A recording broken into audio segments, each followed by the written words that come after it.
ជំពូកទី84ព្រះពុទ្ធបរិនិព្វានព្រះដ៏មានព្រះភិក្ខបិទព្រះនេត្រចុះសន្សឹម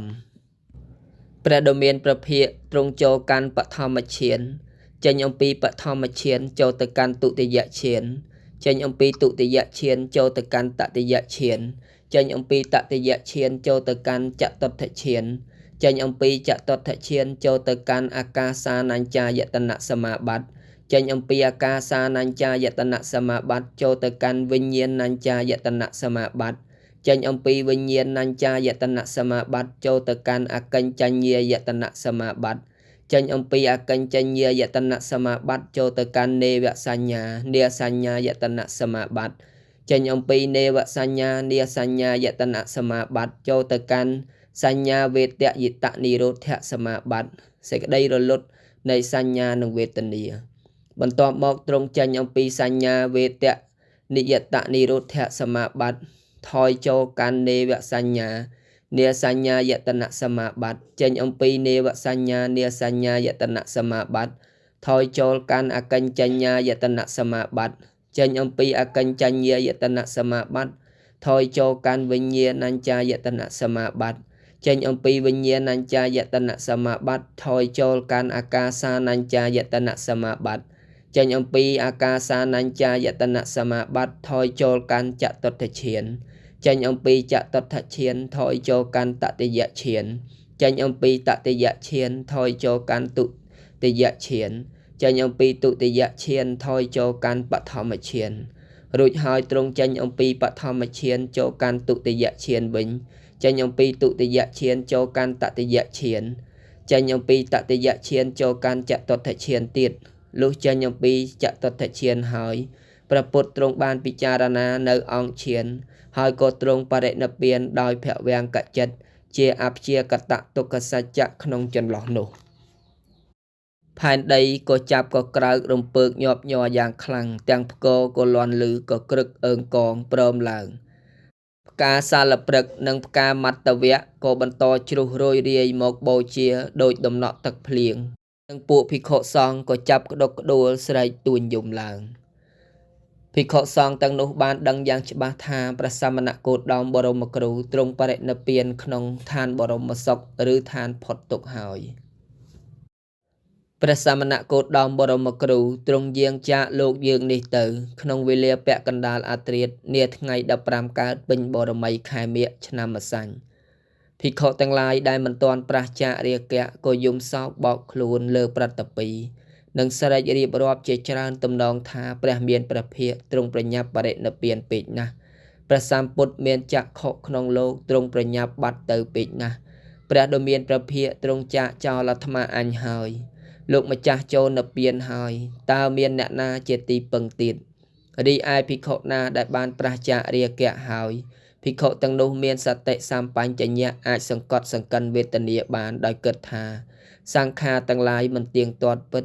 ព្រោះតែហេតុនេះបុគ្គលគប្បីបាននៅសេចក្តីទៀងទាត់ក្នុងខន្ធបវត្តនេះមកអំពីណា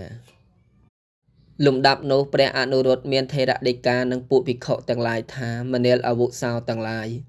ណាហើយអ្នកទាំងឡាយកុំសោយសោកកុំខ្សឹបខ្សួលឡើយសេចក្តីនេះព្រះពុទ្ធជាម្ចាស់នៃយើងទ្រង់បានសម្ដែងពីមុនរួចមកហើយថាសេចក្តីព្រាត់ប្រាសវិនាសប្រែប្រួលចាកសត្វនិងសង្ខារដែលជាទីស្រឡាញ់និងជាទីគាប់ចិត្តនៃយើងនោះតែងមានជាធម្មតាព្រោះហេតុនោះបុគ្គលគប្បីបាននៅសេចក្តីមិនព្រាត់ប្រាសនោះក្នុងខន្ធបវត្តមកពីណាធម្មជាតិណាដែលកើតហើយដែលមានហើយដែលបច្ច័យបានតាក់តែងហើយមានសេចក្តីត្រុតត្រោមជាធម្មតាធម្មជាតិនោះឯងបុគ្គលនឹងពោលខាត់ថាកុំត្រុតត្រោមដូច្នោះដោយហេតុណាហេតុនោះមិនមានឡើយមនាលអវុសោទាំងឡាយបើអ្នកទាំងឡាយបានយល់ច្បាស់និងប្រតិបត្តិតាមការព្រានប្រដៅរបស់ព្រះធម៌ព្រះមានព្រះភិក្ខអ្នកនឹងឈប់មានកង្វល់បែបនឹងទៀតហើយសូមអ្នកទាំងឡាយរកទីកន្លែងអង្គុយដោយសមគួរចោះយើងនឹងនាំគ្នាចាប់ដើមចម្រើនភាវនាលើដង្ហើមពេលភិក្ខុសង្ឃអង្គុយក្នុងទីដ៏សមគួរហើយព្រះអនុរុទ្ធនាំភិក្ខុទាំងឡាយចាប់ដើមអធិដ្ឋាននិងសូត្រធម៌អនិច្ចំអនត្តានិងអដ្ឋង្គិកមៈសភាពស្ងប់ស្ងាត់ក៏កើតមានជាធម្មតាឡើងវិញ ពួកមលក្សត្រអុចចន្លោះបំភ្លឺប្រងព្រាតនឹងនាំគ្នាសោតធរលន់លើខ្ទររំពងពេញទាំងព្រឹក្សាបន្ទាប់ពីការសោតធររួចមកព្រះអនុរុទ្ធចាប់បន្តសម្ដែងធម្មទេសនាព្រះថេរៈពោលសរសើរអំពីការដែលព្រះសម្មាសម្ពោធិញ្ញាណទ្រង់បានសម្រេចនៅពន្លឺត្រាស់ដឹងព្រះអង្គគូសបញ្ជាក់អំពីកតិបណ្ឌិតគុណធម៌មេត្តាធម៌និងព្រះចរិតនឹងនៅរបស់ព្រះសមណគោតមបរមគ្រូពេលព្រះអនុរុទ្ធសម្ដែងចប់ព្រះអានន្ទបន្តសម្ដែងរៀបរាប់អំពីឧបកថាដ៏ល្អនៃជីវិតរបស់ព្រះមានព្រះភិក្ខព្រះថេរៈភិក្ខុទាំងពីរអង្គផ្លាស់ប្ដូរវេនគ្នាសម្ដែងធម្មទេសនារហូតទល់ភ្លឺភិក្ខុទាំង500អង្គនិងឧបាសកឧបាសិកាជាង300រូបផ្ទៀងសោតតាស្ដាប់យ៉ាងស្ងៀមស្ងាត់បំផុតពេលភ្លើងចន្លុះមួយរលត់ភ្លើងចន្លុះមួយទៀតក៏អុចបន្តឡើងរហូតទល់ភ្លឺនិងពេលព្រះអាទិត្យរះពេញពន្លឺលុះព្រឹកស្អែកឡើងដំណឹងនៃព្រះពុទ្ធចូលព្រះបរិនិព្វានក៏បានលេចលឺពេញទាំងនគរមលៈនិងទាំងព្រះរាជាអាណាចក្រជិតខាងព្រះអនុរុទ្ធព្រះអានន្ទនិងមន្ត្រីផ្លូវការនៃនគរមលៈក៏បានចាត់ចែងរៀបចំពិធីបុណ្យឈាបនកិច្ចនៃព្រះសពព្រះសមណគោតមតាមរបៀបស្ដេចចក្រពត្តិធិរាជក្នុងរយៈពេល6ថ្ងៃ6យប់ប្រជាពលរដ្ឋក្នុងទីក្រុងកុសិនារានិងបាវ៉ានាំគ្នាក៏ក្រឹកក៏ក្រែងចូលមកធ្វើសក្ការៈគោរពបូជាដល់ព្រះសរីរៈនៃព្រះពុទ្ធដោយគ្រឿងក្រអូបមានទឹកអប់ទៀនធូបផ្កាកំរងនិងរបាំចម្រៀងភ្លេងប្រគំជាដើមព្រះសរីរៈនៃព្រះពុទ្ធត្រូវបានរុំស្រោបដោយផ្ទាំងកំណាត់កប្បាសថ្មីជាច្រើនជាន់500គូយកទៅតម្កល់នៅក្នុងមឈូសមាសមួយដែលដាក់ប្រេងហើយគ្របដោយមឈូសមាសមួយទៀតពីខាងក្រៅនៅថ្ងៃទី7ពួកមលក្សត្រអ្នកក្រុងកុសិនារាមានសេចក្តីត្រិះរិះយ៉ាងនេះថាយើងនឹងហែក្បួនទៅទិសខាងត្បូងហើយថ្វាយព្រះភ្លើងព្រះសរីរៈនៃព្រះដ៏មានព្រះភិក្ខនៅអំពីខាងត្បូងទីក្រុងដែរគ្រានោះឯងមលក្សត្រ8អង្គដែលជាប្រធានបានជំរះសីស័កនិងទ្រង់សម្ពុតថ្មីគិតគ្នាថានឹងលើកព្រះសរីរៈនៃព្រះមានព្រះភិក្ខប៉ុន្តែមិនអាចលើករួចឡើយទើបមលក្សត្រពោលសួរនឹងព្រះអនុរុទ្ធថាបបិទ្ធព្រះអនុរុទ្ធដ៏ចម្រើនតើមានហេតុដូចម្ដេចមានបច្ច័យដូចម្ដេចបានជាមលក្សត្រទាំង8អង្គលើកព្រះសរីរៈព្រះមានព្រះភិក្ខមិនរួចដូច្នេះព្រះអនុរុទ្ធឆ្លើយតបថាបបិទ្ធព្រះវិសិទ្ធទាំងឡាយបំណងរបស់ទ្រង់ទាំងឡាយផ្សេងបំណងរបស់ពួកទេវតាផ្សេងបំណងរបស់ទ្រង់ទាំងឡាយថាយើងរាល់គ្នានឹងហែក្បួនទៅតាមទិសខាងត្បូងហើយថ្វាយព្រះសរីរៈនៃព្រះមានព្រះភិក្ខអំពីខាងត្បូងក្រុងចំណែកឯបំណងរបស់ពួកទេវតាយើងរាល់គ្នានឹងហែក្បួនទៅតាមទិសខាងជើងចូលទៅកាន់ក្រុងតាមទ្វារខាងជើងនិងហែកាត់ចំកណ្ដាលក្រុងចេញទៅតាមទ្វារខាងកើតហើយថ្វាយព្រះភ្លើងព្រះសរីរៈនៃព្រះមានព្រះភិក្ខនៅក្នុងមកុដពន្ធនចេតិយសាលាជាមង្គលសម្រាប់តែងព្រះកាយរបស់ពួកមលរាជអំពីខាងកើតទីក្រុងពួកមលក្សត្របានទូលព្រះអនុរុទ្ធថាបបិទ្ធលោកម្ចាស់ដ៏ចម្រើនបំណងរបស់ពួកទេវតាយ៉ាងណាការថ្វាយព្រះភ្លើងព្រះសរីរៈនៃព្រះមានព្រះភិក្ខក៏សូមសម្រេចយ៉ាងនោះចុះពួកមលក្សត្រក្នុងក្រុងកុសិនារានិងបាវ៉ានាំគ្នាហែព្រះសរីរៈនៃព្រះពុទ្ធចេញទៅទិសខាងជើងចូលតាមទ្វារក្រុងខាងជើងហើយហែតាមផ្លូវកាត់ចំកណ្ដាលរាជធានីចេញទៅតាមទ្វារខាងកើតដើម្បីថ្វាយព្រះភ្លើងព្រះសរីរៈនៃព្រះមានព្រះភិក្ខនៅក្នុងមកុដពន្ធនចេតិយដែលជាចេតិយធំជាងគេបង្អស់របស់ពួកមលក្សត្រស្ថិតនៅចំពីខាងកើតទីក្រុង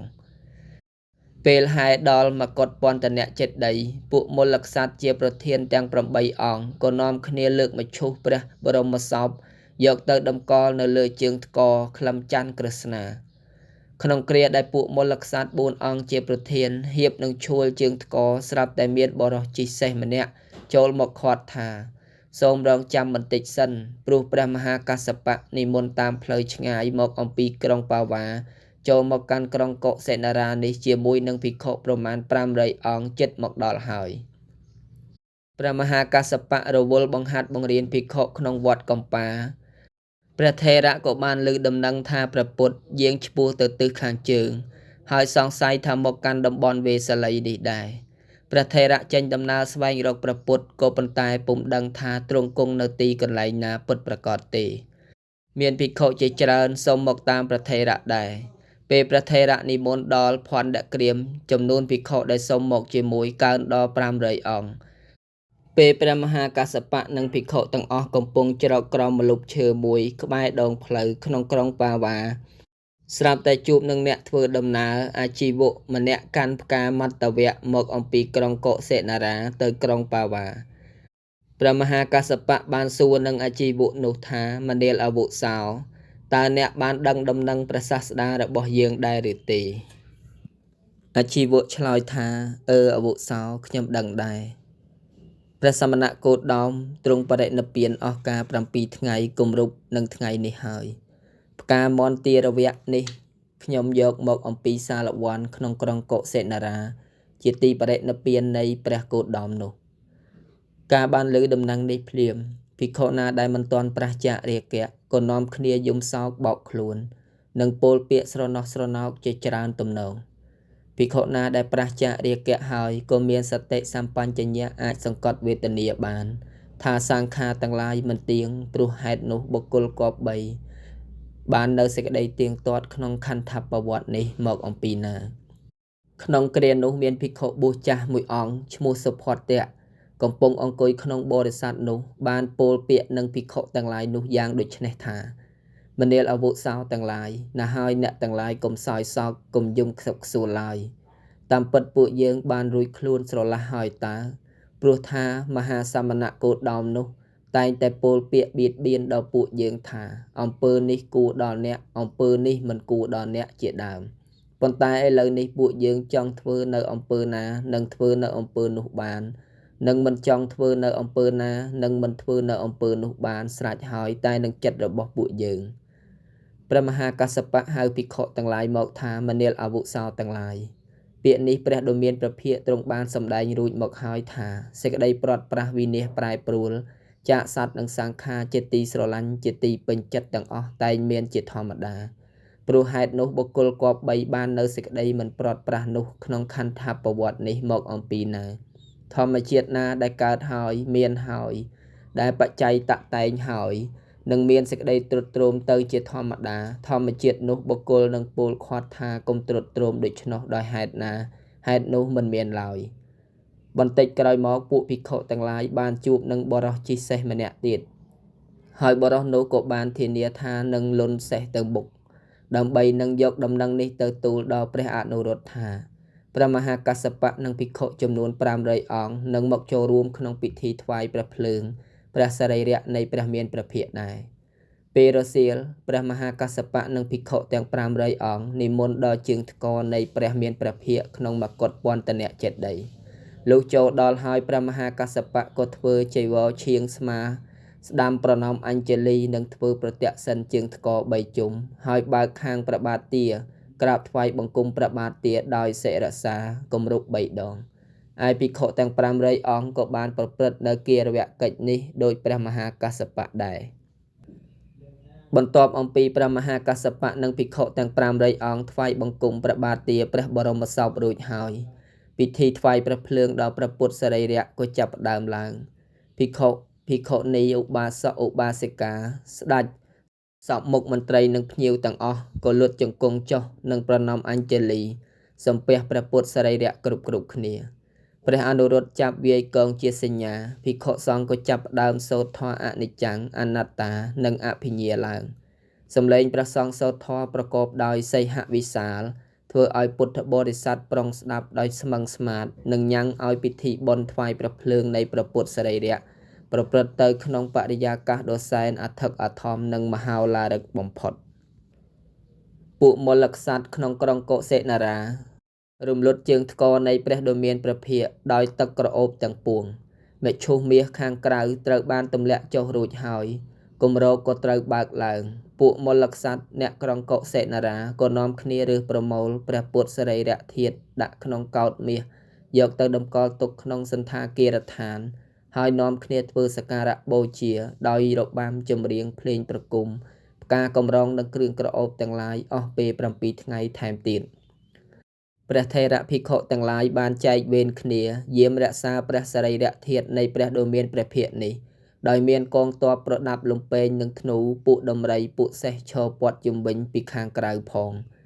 ដំណឹងនៃការចូលបរិនិព្វានរបស់ព្រះមានព្រះភិក្ខត្រូវបានផ្ញើជូនគ្រប់ព្រះរាជាណាចក្រជាច្រើនថ្ងៃមុនកន្លងមកហើយរាជទូតនៃព្រះរាជាណាចក្រជិតខាងត្រូវបានបញ្ជូនមកចូលរួមក្នុងពិធីឈាបនកិច្ចនៃព្រះដ៏មានព្រះភិក្ខមានរាជទូតអញ្ជើញមកអំពីនគរមគធៈវជ្ជីសក្យៈ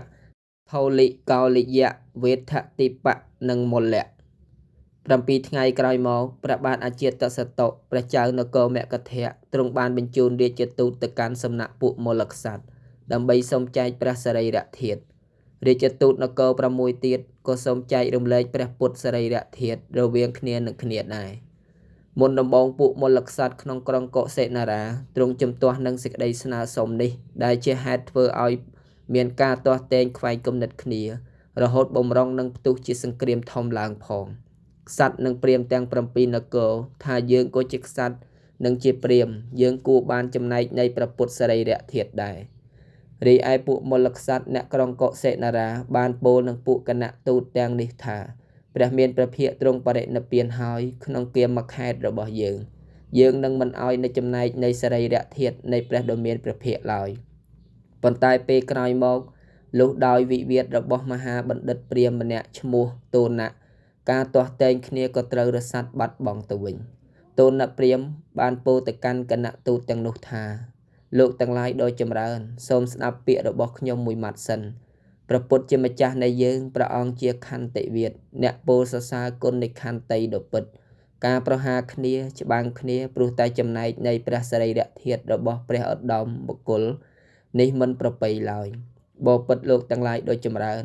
យើងទាំងអស់គ្នាគួរតែស្រស់ស្រួលគ្នាព្រមព្រៀងគ្នារីករាយរកគ្នាចែកព្រះសរីរធាតុជា8ចំណែកដើម្បីតម្កល់ទុកក្នុងព្រះសទ្ធោបទាំងឡាយរួចផ្សាយទៅកាន់គ្រប់ទិសចោះគង់ជនដ៏ច្រើននឹងជ្រះថ្លាចំពោះព្រះសម្ពុទ្ធមានចក្ខុមិនខានឡើយពួកមលក្សត្រអ្នកក្រុងកុសិនារាព្រមទាំងក្សត្រនិងព្រាហ្មណ៍នៃនគរទាំង7ដល់នៅសេចក្តីព្រមព្រៀងរវាងគ្នានឹងគ្នា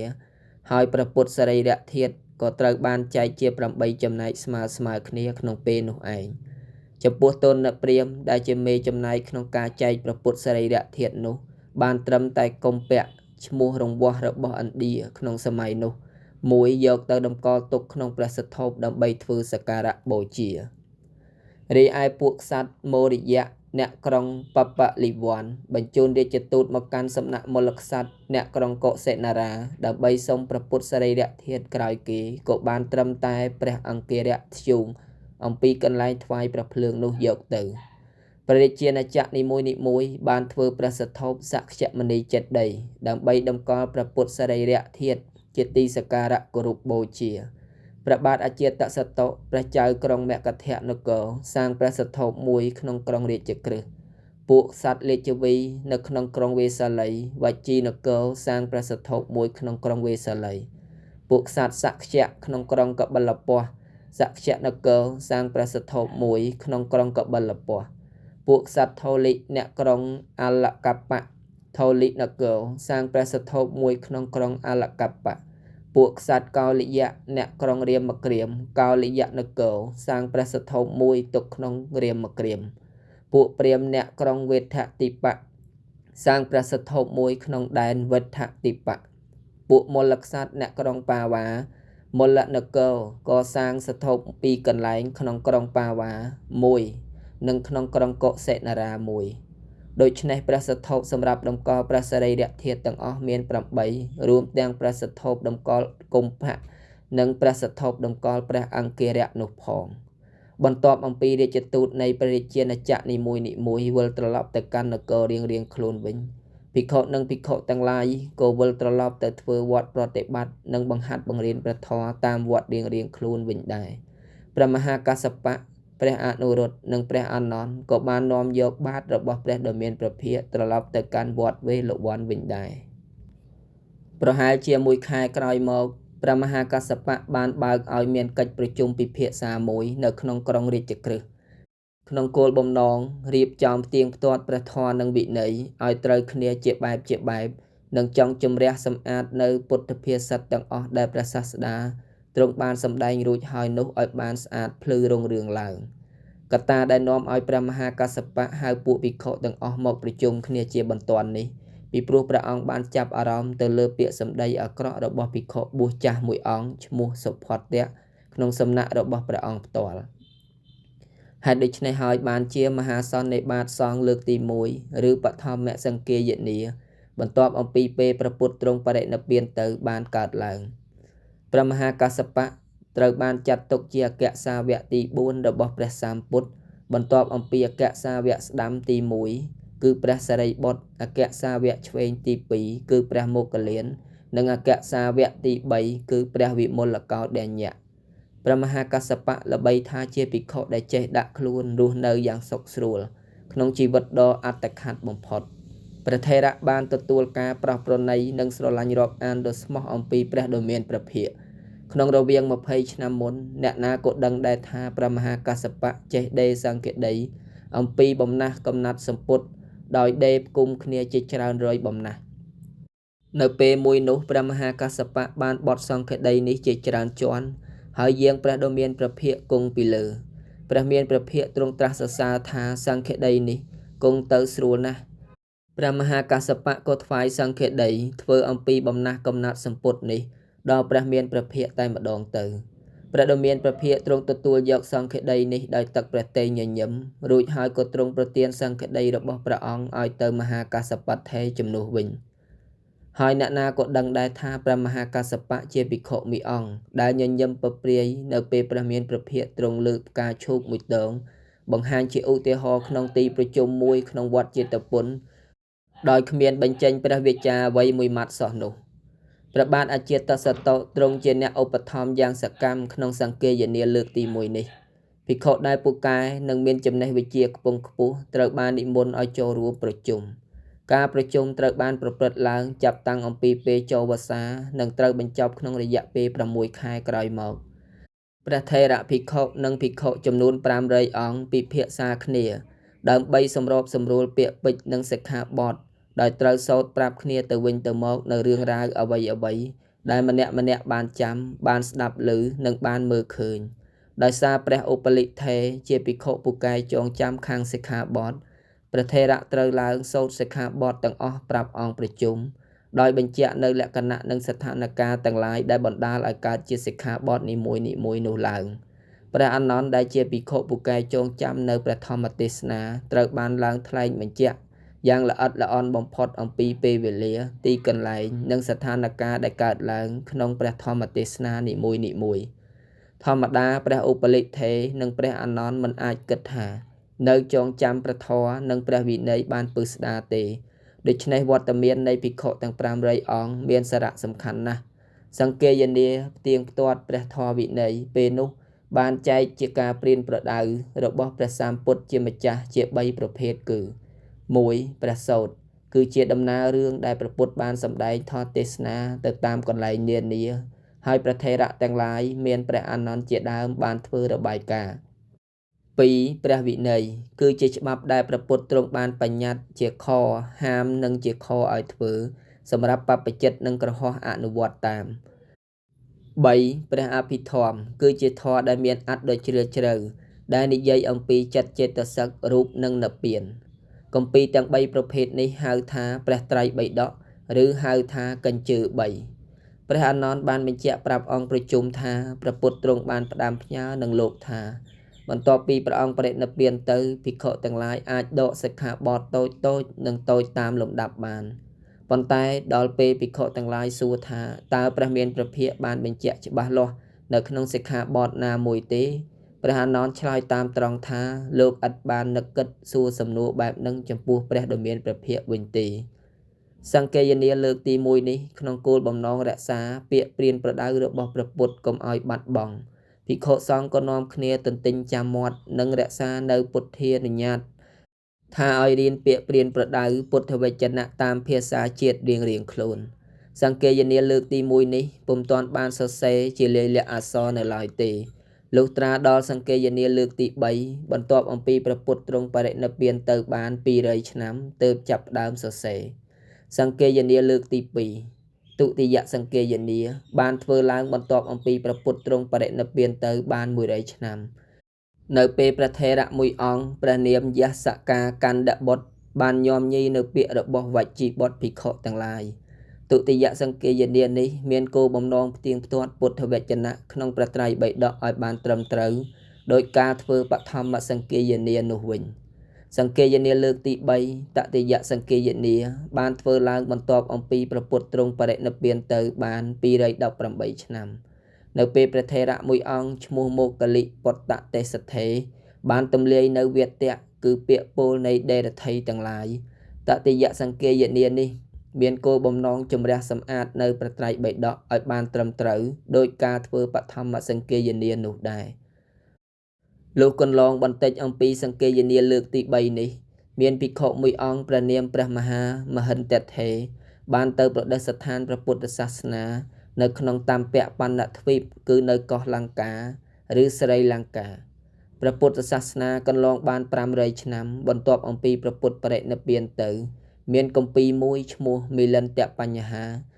សរសេរឡើងដោយព្រះគន្ធរចនាចារ្យដែលមាននាមបញ្ញត្តិថាបេដកចលភយថេនៅក្នុងមជ្ឈិមប្រទេសក្នុងប្រទេសឥណ្ឌាសពថ្ងៃ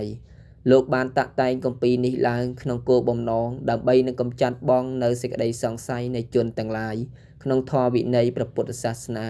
និងដើម្បីប្រដិស្ថានព្រះពុទ្ធសាសនាឲ្យតាំងនៅមាំក្នុងលោកយើងនេះរហូតអស់កាល5000ព្រះវស្សាចប់ជំពូកទី84